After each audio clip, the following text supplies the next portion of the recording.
Assalamualaikum warahmatullahi wabarakatuh. Shalom, Om Swastiastu, salam kebajikan, salam budaya, salam sejahtera bagi kita semua.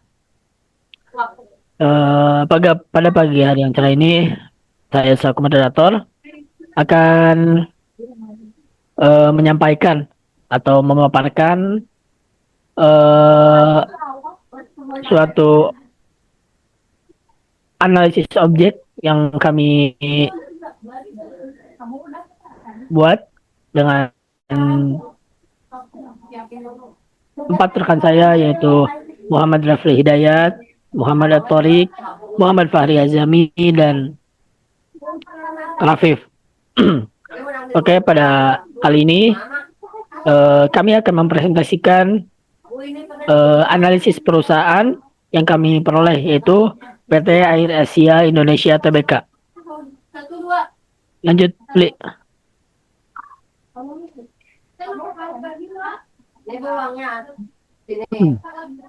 Oke. Patut kita ketahui bahwasanya PT Air Asia Indonesia Tbk adalah perusahaan penerbangan yang beroperasi melalui PT Indonesia Air Asia atau bisa disebut juga dengan IAA. Perusahaan ini memiliki markas yang sudah berdiri lama di Indonesia. Bahwasanya kita ketahui di seluruh bandara di Indonesia tidak luput dan tidak bahwasanya PT Air Asia itu sudah menjadi perusahaan yang begitu besar. Perusahaan ini memprioritaskan layanan yang baik serta harga yang terjangkau bagi semua orang. Untuk sasaran perusahaan ini adalah orang yang berpendapatan menengah ke bawah. Tapi tidak menutup kemungkinan PT Air Asia ini memberikan kualitas layanan yang baik dan penggunaan teknologi digital. PT Air Asia ini menerapkan pendekatan STP yang tidak terfokus pada pasar di Asia. Ralat yang berfokus pada pasar di Asia, membidik pelanggan dengan pendapatan yang tadi saya bilang menengah ke bawah, tetapi tidak menurunkan kualitas layanan dan penggunaan teknologi digitalnya. Lanjut, Bli. Oke, lanjut. Tujuan PT Air Asia ini yang pertama ada menjadi maskapai LCC terbesar di Indonesia. Bahwasanya kita ketahui dimanapun kita ke bandara pasti ada pesawat PT Air Asia. Ekspansi rute, peningkatan dan layanan, dan juga pertumbuhan pendapatan yang sehat dan berkelanjutan. Oke, perusahaan ini berupaya untuk menjadi maskapai penerbangan terbaik dengan biaya terendah dengan cara menambahkan rute penerbangan, peningkatan layanan, dan digitalisasi. PT Air Asia juga sedang menargetkan pertumbuhan pendapatan yang sehat dan berkelanjutan bisnis. Tujuan itulah yang menjadi acuan agar PT Air Asia dapat beradaptasi dengan pasar dan memenuhi keinginan pelanggan-pelanggan yang ada di seluruh Indonesia. Untuk pasar sasaran PT Air Asia sendiri adalah dikenal sebagai perusahaan yang berfokus pada kepuasan pelanggan. Salah satu kampanye terbesarnya adalah Air Asia Big Loyalty Program, yang dimana pelanggan mendapat poin setiap kali membeli tiket yang bisa ditukar dengan penerbangan gratis.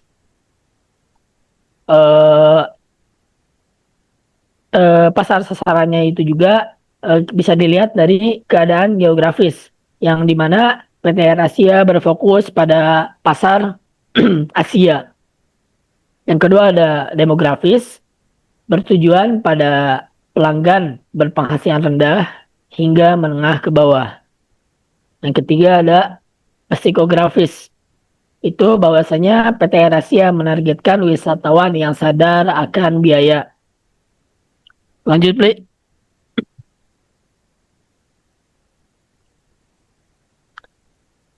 Penargetan PT Air Asia menyasar wisatawan yang mencari penerbangan murah dari berbagai kalangan, termasuk yang sebelumnya tidak mampu untuk terbang hingga orang yang mampu yang ingin menghemat biaya perjalanan. Posisi kompetitifnya, Air Asia memposisikan diri sebagai maskapai berbiaya rendah yang mempunyai slogan sekarang semua orang bisa terbang. Itu adalah slogan yang menjadi acuan bahwasanya PT Air Asia memprioritaskan manusia atau orang-orang yang dulunya tidak bisa terbang, dulunya ingin terbang tapi tidak tercapai. Dengan adanya PT Air Asia ini, semua orang di Indonesia dapat merasakan bagaimana terbang ke bandara dan ke bandara lain. Misi dan visi perusahaan untuk PT Air Asia ini sangatlah apa ya? Sangatlah membidik ke salah satu target, itu misinya Now Everyone Can Fly. Untuk misinya menjadi maskapai LCC terbesar di Indonesia. Dan sekarang PT Air Asia sudah hampir mencapai visi itu dengan yang tadi yang saya bilang bahwasanya PT Air Asia ini adalah perusahaan yang sangat memedulikan orang-orang yang ingin penerbangan yang sangat terjangkau. Lanjut, Pli. Dan selanjutnya akan saya lanjutkan terkait pembahasan yang sudah Azwa bahas. Yang pertama ada pasar dan industri. Jadi si PT Air Asia Indonesia ini tuh seperti yang Azwa bilang tadi, menargetkan segmen pelanggan yang berbiaya rendah, low cost market segment. Secara spesifik tuh target utama Asia itu meliputi 3. Pertama ada wisatawan domestik dan regional, terutama dari kalangan muda, pelajar, dan pekerja yang melakukan perjalanan rekreasi atau kunjungan keluarga dengan anggaran yang terbatas. Kedua, ada pelancong internasional berbiaya rendah, yang biasanya tuh mereka tuh dari negara-negara Asia Tenggara, seperti Malaysia, Thailand, Filipina, dan Singapura, yang mencari konektivitas cepat dan destinasi populer yang ada di Indonesia. Terus yang segmen ketiga ada segmen milenial dan digital savvy. Apa sih ini tuh?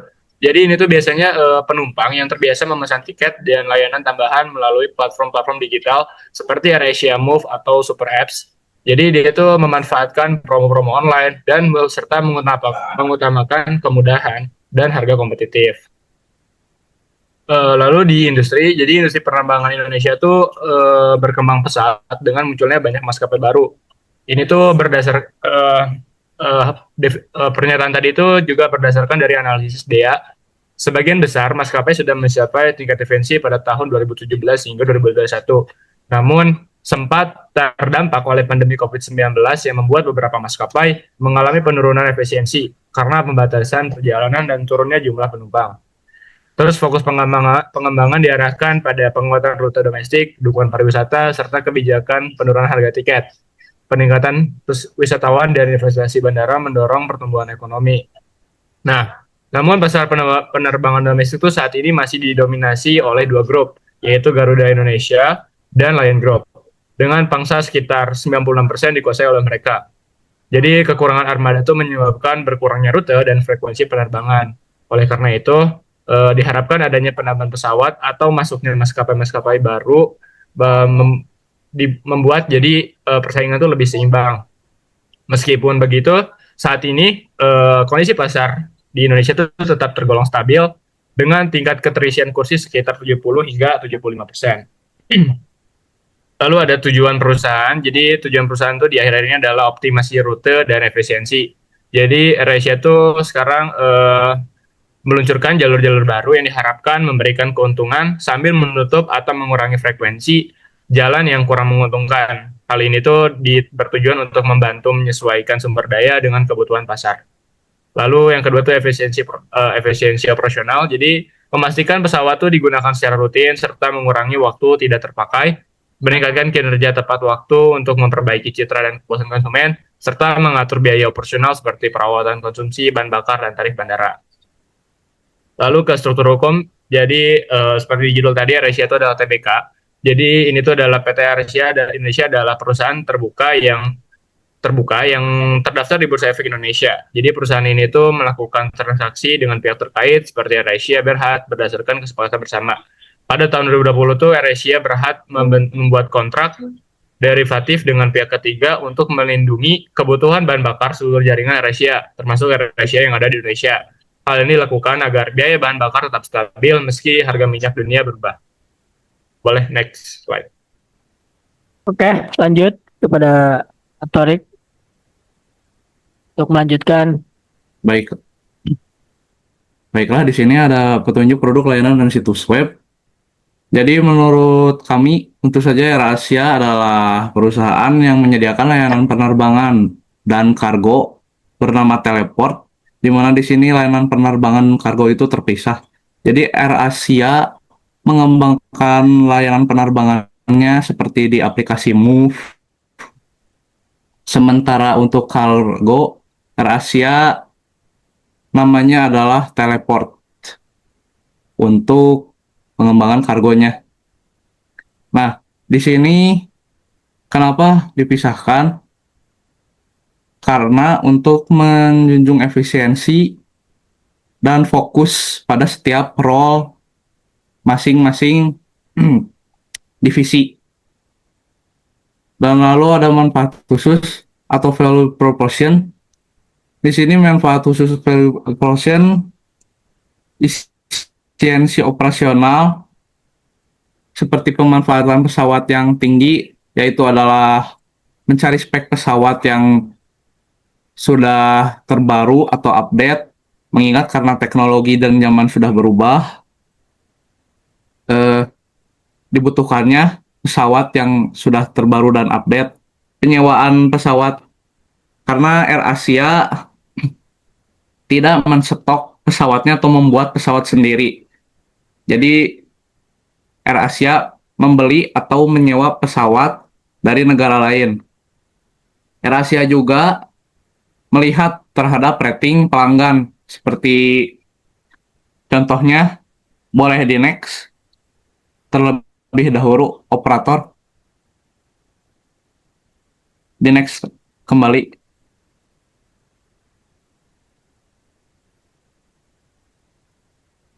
Contohnya seperti rating dari seorang klien AirAsia di suatu situs web.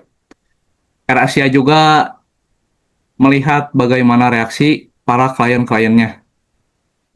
Boleh kembali lagi 2 slide untuk operator. Nah, untuk strategi harga AirAsia, seperti yang sudah teman saya sampaikan sebanyak 2 kali dan akan saya sampaikan lagi, yaitu Now Everyone Can Fly. AirAsia itu adalah perusahaan pesawat yang menjunjung tinggi harga murah atau biasa dibilang low cost carrier, seperti yang teman saya sampaikan, Fahri Ahzani sampaikan. Harganya pun tidak hanya sesuai moto, tapi jika ada suatu kondisi tertentu seperti kelangkaan bahan bakar yang memungkinkan harga tiket untuk naik, atau saat corona saat itu ya, saat corona harga tiket dimurahkan dan gaji para pegawai dipotong. Boleh di next, operator.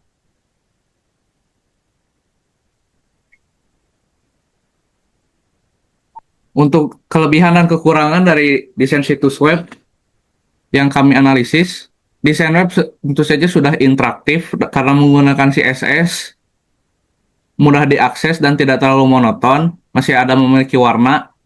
Boleh di next ke slide selanjutnya.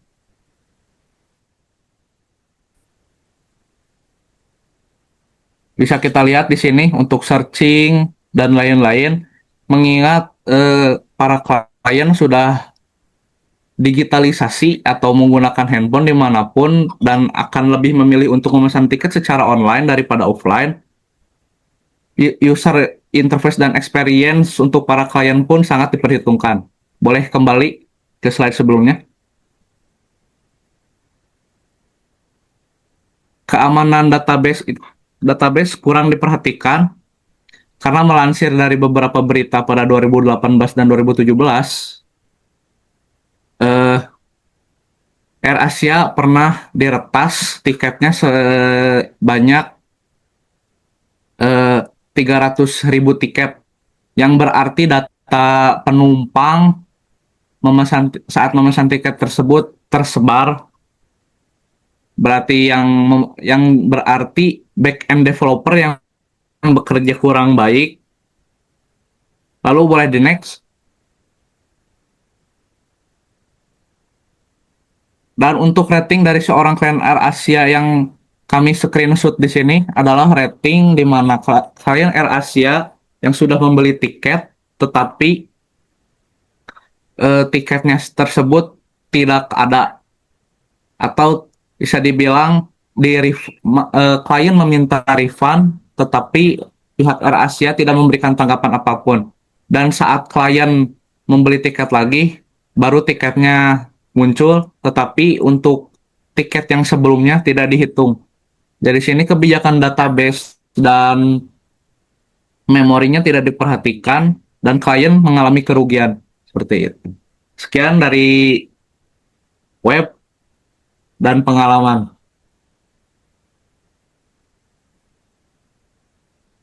Yang akan disampaikan oleh Muhammad Rafi Hidayat. Oke, selanjutnya pembahasan dari saya adalah kaitannya tentang struktur organisasi, yang dimana struktur organisasi dari PT Air Asia di sini itu ada beberapa poin, yang dimana ada struktur manajemen, ada dewan komisaris, direksi, komite, profil kunci manajemen, keterampilan tim, dan juga sistem informasi. Nah, jadi dari struktur manajemen organisasi dari PT Air Asia itu khususnya ada yang namanya Dewan Komisaris. Nah, jadi Dewan Komisaris itu adalah salah satu pengawasan yang bertanggung jawab untuk mengawasi kebijakan, jalannya pengurusan, dan memberikan nasihat kepada Dewan Direksi atau ke salah satu direksinya itu sendiri. Dan bertujuan ya untuk apa? Itu memastikan perusahaan itu dikelola dengan secara baik sesuai dengan prinsip-prinsip GCG, yaitu Good Corporate Governance. Nah, itu salah satunya adalah seperti terpacu pada undang-undang dan juga anggaran dasar. Nah, selanjutnya itu ada direksi. Direksi itu adalah merupakan salah satu badan yang bertanggung jawab penuh atas pengelolaan dan kepemimpinan operasional perusahaan dalam salah satu pelaksanaan dalam kegiatan pekerjaan itu dalam setiap hari.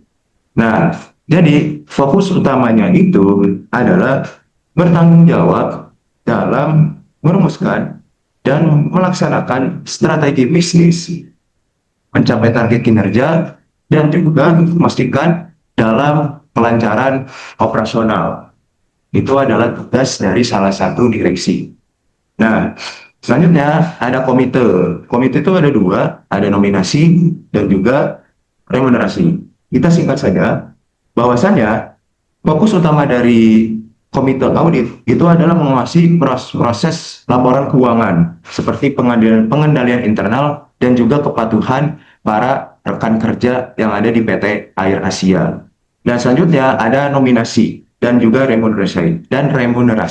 Nah, komite nominasi dan remunerasi ini itu berfokus kepada merekomendasikan ke salah satu calon anggota direksi atau komisaris dan menentukan kebijakan terhadap kompensasi ataupun juga gaji. Nah, yang telah disampaikan oleh Fahri Azami ini adalah salah satu tugas dari nominasi dan remunerasi. Itulah mengapa pada saat COVID-19 itu pemotongan gaji setiap karyawan yang ada di PT Air Asia itu dipotong karena memang terpacunya kepada fokus utama dari auditnya itu sendiri.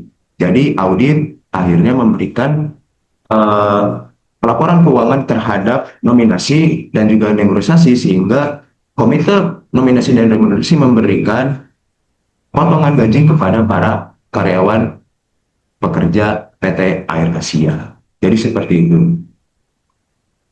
Nah, untuk selanjutnya ada profil kunci manajemen.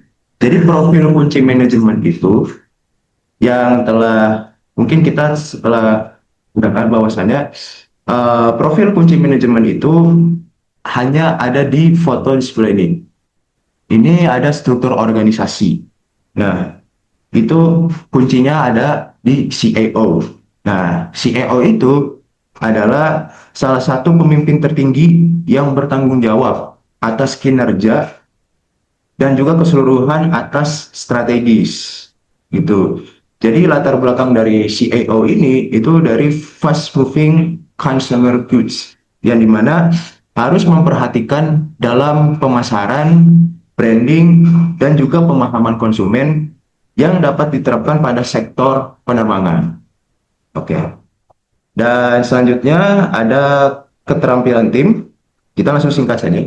Untuk keterampilan tim di sini ada komersial dan pemasaran, yang dimana keahlian ini untuk menghasilkan pendapatan dan mengembangkan pasar dan membangun merek melalui strategi penjualan dan juga pemasaran yang efektif.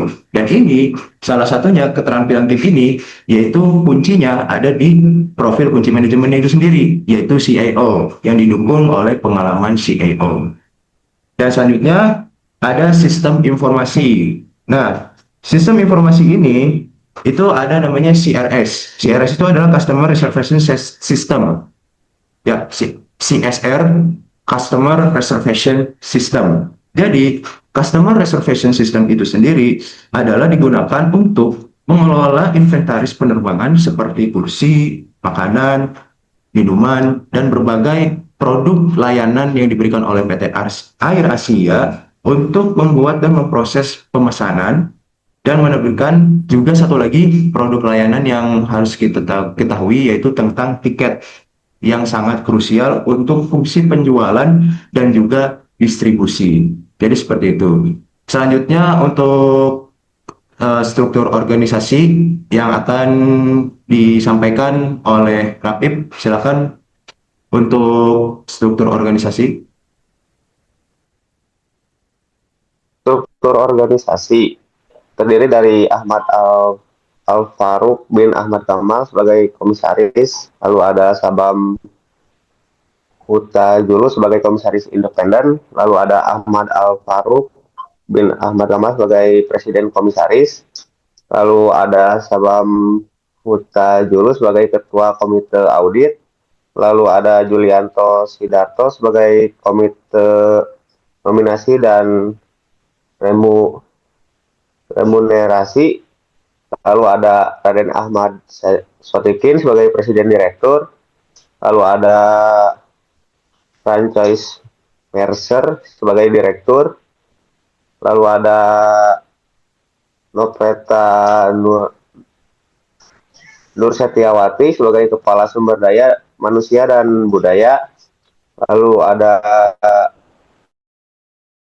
Anggi Surya Birawa sebagai kepala audit internal, dan ada Liza Nur Azizah sebagai hukum sekretaris perusahaan. Oke, boleh next.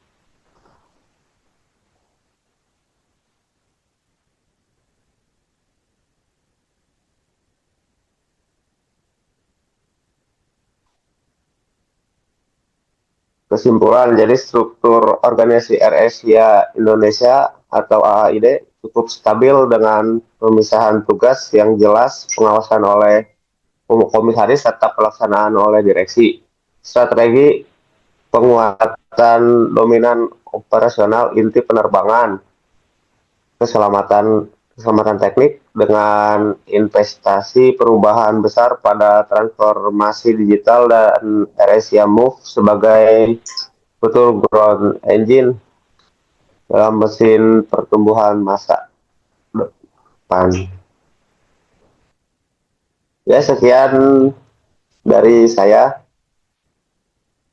Oke, slide demi slide sudah tersampaikan dengan cukup baik. Eh, eh, Bila ada kesalahan itu datangnya dari kami sendiri, dan jika ada kebaikan itu datangnya dari apa yang ada di atas. Terima kasih atas eh, penyampaiannya. Wassalamualaikum warahmatullahi wabarakatuh.